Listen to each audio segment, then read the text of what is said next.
Hello, मेरा नाम कल्पित वीरवाल है। मैंने इस साल जेई मेन 2017 में ऑल इंडिया रैंक 1 अचीव की है और मैंने 360 marks out of 360 marks achieve किए हैं। मैं इस वीडियो के थ्रू आपको इस एग्जामिनेशन की मेरी प्रिपरेशन स्ट्रैटेजी शेयर करना चाहूँगा। ओवरऑल स्ट्रैटेजी की अगर बात करें तो फिर मैंने जैसे कोचिंग जैसे जो भी specific preparation for JEE examination है वो मैंने 11th क्लास में शुरू की थी। उसके लिए मैंने कोचिंग सेंटर ज्वाइन किया और अपना स्कूल भी रेगुलरली मैं जाता था। स्कूलिंग और कोचिंग होने के बाद स्कूलिंग और कोचिंग जैसे जब हो जाती थी उसके बाद मैं रेगुलर बेसिस पे अपने नोट्स रिवाइज किया करता था। स्कूल में मैं रेगुलर अटेंशन पे किया करता था ताकि जो भी टीचर्स कॉन्सेप्ट समझा रहे हैं उनसे हमारे बेसिक्स डेवलप हो। आफ्टर दैट जब मैं अपनी कोचिंग पे जाता था तब वहाँ पे भी टीचर्स जो भी क्वेश्चंस क्लास में करवाते हैं उनको मैं रेगुलरली करता था और नोट्स भी मैं घर आके बिल्कुल सही तरीके से पढ़ता था। नोट्स का रिवीजन बहुत इंपॉर्टेंट है क्योंकि नोट्स ही आपका बेसिक जो ग्राउंड है वो क्लियर करेंगे। अगर आपके बेसिक्स ही क्लियर नहीं है तो फिर आप एडवांस्ड लेवल पे परफॉर्म नहीं कर पाओगे। जेई एडवांस्ड एग्जामिनेशन के लिए मेरी प्रिपरेशन जेई मेन एग्जामिनेशन जैसे जब हो गया था उसके बाद इस तरह से रही थी कि मैंने जो भी अपने नोट्स हैं वो वापस से रिवाइज किए थे और जो भी मेरे पास स्टडी मटेरियल था, मेरे कोचिंग की शीट्स और डीपीपीस, उनको मैंने एक बार वापस से सॉल्व किया था और एडवांस्ड या टफ लेवल के क्वेश्चंस को सॉल्व किया था क्योंकि जेई एडवांस्ड में क्वेश्चंस भी उसी तरह के आते हैं। एक और दिक्कत जो बहुत स्टूडेंट्स को होती है वो ये है कि 12th क्लास के बोर्ड एग्जामिनेशंस को जेई के साथ एडजस्ट करना। तो उसके लिए यही है कि जेई मेन एग्जामिनेशन जो है उसका जो सिलेबस है और बोर्ड सिलेबस है वो एक तरह से कह सकते हैं पूरा ही सेम है और जेई एडवांस्ड और बोर्ड सिलेबस भी काफ़ी हद तक मैच करता है। तो यदि आप अपने स्कूल को रेगुलरली अटेंड करते हैं और अपने स्कूल में जो भी पढ़ा रहे हैं उसको अच्छे से पढ़ते हैं, एनसीईआरटी टेक्स्ट बुक और इनका रिवीजन अगर अच्छा रखते हैं नोट्स का, तो ऑटोमेटिक आपकी बोर्ड की तैयारी होती रहती है। साथ ही इंग्लिश और फिजिकल एजुकेशन एग्जामिनेशंस या जो भी आपका थर्ड या जो भी आपका फिफ्थ सब्जेक्ट है उसके लिए भी आपको अपनी तैयारी पूरी रखनी चाहिए। और लास्ट में जैसे जब मार्च का महीना होता है जिसमें बोर्ड एग्जामिनेशंस हैं उसमें बोर्ड एग्जामिनेशन से पहले आपको जैसे जब एक दो दिन बचे तब उन पर थोड़ा ज़्यादा ध्यान देना चाहिए कि मैं आने वाले एग्ज़ाम में अच्छा कर सकूँ। जैसे अलग अलग सब्जेक्ट वाइज अगर हम बात करें तो मैथमेटिक्स में इंपॉर्टेंट टॉपिक्स रहते हैं algebra, trigonometry, calculus, coordinate geometry, ये सभी। तो इनमें प्रिपरेशन का मेरा स्ट्रैटेजी ऐसा रहता था कि जैसे जब भी मैं क्लास में कोई कॉन्सेप्ट जैसे पढ़ाया है हमारे कोचिंग में तो मैं उसको एक बार घर पे आके पढ़ता था उसके नोट्स। और उसके बाद हमारे जो शीट्स होते हैं कोचिंग में उनमें रेगुलर रिविजन्स होते हैं, एक्सरसाइज 1 2 3 इस तरह से करके। तो जो भी होमवर्क हमें वहाँ मिलता था वो मैं रेगुलर बेसिस पे करता था और अगले दिन जब क्लास में डिस्कशन होता था तो मैं उसको डिस्कस भी कर लेता था। जो स्टूडेंट्स कोचिंग पैटर्न के अकॉर्डिंग चलते हैं उनको यही करना चाहिए और जो लोग सेल्फ स्टडी के बेसिस पे कर रहे हैं उनको ऐसा करना चाहिए कि पहले अपने स्कूल में बहुत अच्छे से उन्होंने पढ़ा, फिर घर आके उस चीज़ को एक बार जो भी बुक्स आती हैं आईआईटी के एग्ज़ामिनेशन के लिए उनको अच्छे से एक बार रेफ़र किया कि क्वेश्चंस वगैरह भी हम प्रैक्टिस करें ताकि उस दिन एग्ज़ाम में जाके हम परफॉर्म कर सकें। और रेगुलर बेसिस पे संडेज़ को या हॉलीडेज़ को या जब भी आपको टाइम मिले तब थोड़ा रिवीजन भी करना चाहिए पुराने टॉपिक्स का ताकि आप उन्हें भूलें नहीं, क्योंकि रिवीजन भी बहुत इंपॉर्टेंट रहता है एग्जामिनेशन में। क्योंकि फाइनली जो चीज़ मैटर करती है वो यही है कि आपको एग्ज़ाम के दिन कितना कंटेंट याद आ पाता है और आप उसको परफॉर्म या अपने आंसर्स के फॉर्म में कन्वर्ट कर पाते हो या नहीं। मैथ्स में जो टॉपिक्स हैं जैसे एल्जेब्रा में टॉपिक्स जैसे आते हैं sequence and series, quadratic equations और probability, permutations and combinations, matrices वगैरह, तो इनके लिए प्रैक्टिस वगैरह आप जितनी ज़्यादा करेंगे उतना अच्छा है क्योंकि मैथ्स में जो स्किल है वो प्रैक्टिस से ही धीरे धीरे डेवलप होता है। पहले आप इजी क्वेश्चन से शुरू करें और नोट्स जो है आपके जो भी आपने बुक से बनाए हैं या आपके टीचर्स ने आपको दिए हैं उनको अच्छे से पढ़ें और फिर उस पर आसान क्वेश्चंस एक बार सॉल्व करें। आसान क्वेश्चंस एक बार हो जाएं तो उनमें जो भी डाउट्स हो रहे हैं उनको आप एक बार वापस से करने की कोशिश करें जब आप उन क्वेश्चंस को अटेम्प्ट कर लें। और क्वेश्चंस को अटेम्प्ट इस तरह से करना चाहिए जैसे टेस्ट हो, जैसे एक क्वेश्चन को आप 2 मिनट का या 3 मिनट का वक्त दे सकते हो और यदि आप 10 क्वेश्चंस कर रहे हो तो एक बार आधे घंटे में ट्राई करके देखें कि आप कितने क्वेश्चंस कर पा रहे हो। और फिर उसके बाद लास्ट में अपने आंसर्स चेक करें और जो क्वेश्चंस आपसे नहीं हुए हैं उनको एक बार वापस से सॉल्व करें। इससे आपके स्पीड और एक्यूरेसी डेवलप होगी और साथ ही में ये भी पता चल पाएगा कि आप एग्जामिनेशन प्रेशर को किस तरह से हैंडल कर पाते हो। कैलकुलस और ट्रिग्नोमेट्री थोड़े इस तरह से भी रहते हैं कि उनमें ट्रिक्स रहती हैं थोड़ी कि आपको क्या अपने दिमाग से ही कोई चीज़ या ट्रिक नहीं आ पा रही है या नहीं, तो उसमें प्रैक्टिस का बहुत रहता है कि आप उस लेवल पे सोच पाओ। उसके लिए आपको प्रैक्टिस की ज़रूरत है। आप जितने ज़्यादा क्वेश्चंस निकालोगे उतनी ही ज़्यादा आपके ब्रेन शार्प होगा और उतना ही ज़्यादा चांसेस है कि आप एग्ज़ाम के दिन क्वेश्चंस कर पाओगे। कोऑर्डिनेट ज्योमेट्री में स्पीड की ज़रूरत होती है और साथ ही में आपको जो भी कॉन्सेप्ट है वो याद भी रहना चाहिए। तो कोऑर्डिनेट ज्योमेट्री में रिवीजन की इंपॉर्टेंस ज़्यादा है।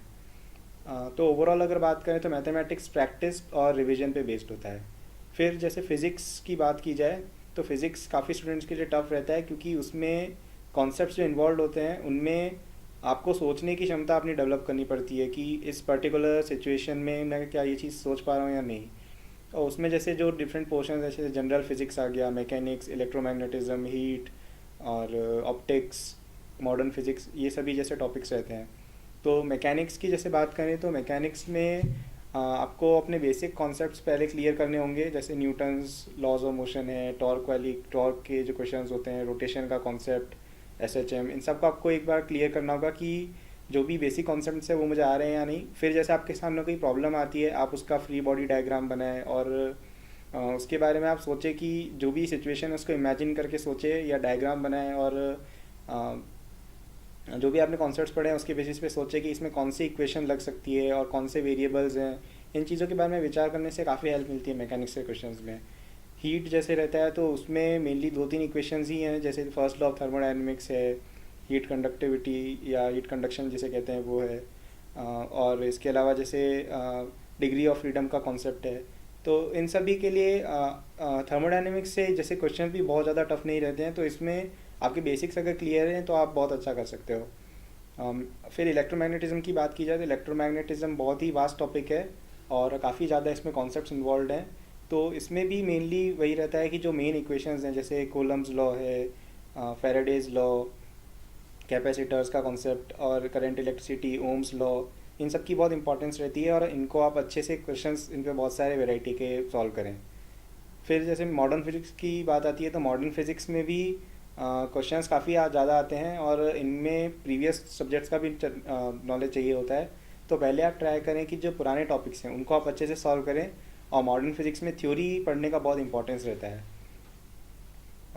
फिर जैसे हम बात करें और केमिस्ट्री की, तो केमिस्ट्री में 3 डिविजन्स हैं, ऑर्गेनिक, फिजिकल और इनऑर्गेनिक केमिस्ट्री।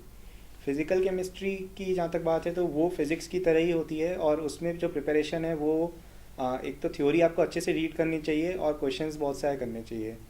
ऑर्गेनिक केमिस्ट्री में रिएक्शंस रहती हैं, उनके मैकेनिज़्म आप अच्छे से समझने की कोशिश करें, स्पेशली जो इंपॉर्टेंट मैकेनिज़म्स हैं उनमें, जैसे कार्बोनिल कंपाउंड्स हैं, एरोमेटिक कंपाउंड्स हैं, इनसे काफ़ी क्वेश्चंस आते हैं, तो इनका रिवीजन पूरा रखें। इनऑर्गेनिक केमिस्ट्री में मेनली जैसे पीरियोडिक टेबल है, केमिकल बॉन्डिंग है, कोऑर्डिनेशन कंपाउंड्स है, ये तो अंडरस्टैंडिंग बेस्ड रहते हैं।